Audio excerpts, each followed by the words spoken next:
Namo Buddhaya Sotihotu. Halo semuanya, saya Evelyn dengan NPM 2342073 dari Universitas Internasional Batam. Dalam video ini, saya akan menjelaskan pentingnya toleransi dan kerukunan dalam kehidupan bermasyarakat, berbangsa, dan bernegara. Sebelum kita masuk topik kali ini, saya akan menjelaskan apa itu toleransi dan kerukunan. Berdasarkan Kamus Besar Bahasa Indonesia, toleransi adalah sifat atau sikap toleran dalam arti sabar, menghargai, dan menghormati.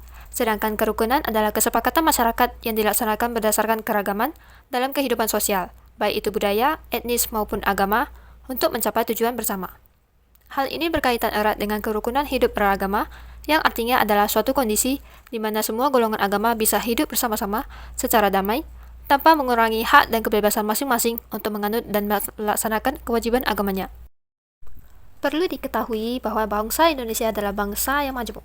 Bangsa Indonesia terdiri dari 6 jenis agama, di antaranya 86,93% menganut agama Islam, 7,47% menganut agama Kristen, 3,08% menganut agama Konghucu, 0,05% menganut aliran kepercayaan. Indonesia terdiri dari warga yang sangat beraneka ragam, baik suku, etnis, ras, maupun agama, sehingga sering muncul perbedaan pendapat yang dapat berujung kepada ketidakharmonisan. Sehingga diperlukan toleransi dan kerukunan antar umat beragama untuk menjaga keutuhan, ketentraman, dan kedamaian bangsa kita. Mempunyai banyak agama bukanlah menjadi penghambat bagi bangsa Indonesia, melainkan menjadi satu kesatuan yang memiliki tujuan bersama, yaitu membuat manusia menjadi lebih baik. Semua agama dapat membawa kebahagiaan hidup bagi yang percaya dan meyakini kebenaran agama. Nah, dalam ajaran agama Buddha, dasar toleransi dapat dilihat pada 4 sifat luhur atau Brahma Vihara yang terdiri dari: pertama, metta atau cinta kasih. Toleransi berupa cinta kasih yang tanpa pamrih dan ikhlas, layaknya cinta seorang ibu kepada anaknya. Yang kedua, karuna atau welas asih. Toleransi sebagai sifat yang timbul karena adanya perasaan iba. Kemudian, mudita atau simpati. Sebagai sifat luhur ketiga bermakna turut berbahagia. Yang keempat, upeka atau keseimbangan batin, yaitu sikap batin yang teguh dan seimbang. Kita sebagai umat Buddha mempunyai peran mencegah berbuat jahat, mendorong untuk berbuat baik, mencintai dengan penuh kasih sayang, mengajarkan apa yang belum diketahui, serta mengoreksi dan menjelaskan apa yang sudah diketahui. Kita sebagai warga negara Indonesia mempunyai peran untuk menjaga kerukunan dalam kehidupan bermasyarakat, berbangsa, dan bernegara. Caranya dimulai dari, yang pertama, tidak memaksakan seseorang untuk memeluk agama tertentu. Manusia memeluk agama atas kemauan sendiri. Bila seseorang memeluk agama karena paksaan, berarti ia masih belum meyakini agamanya sendiri.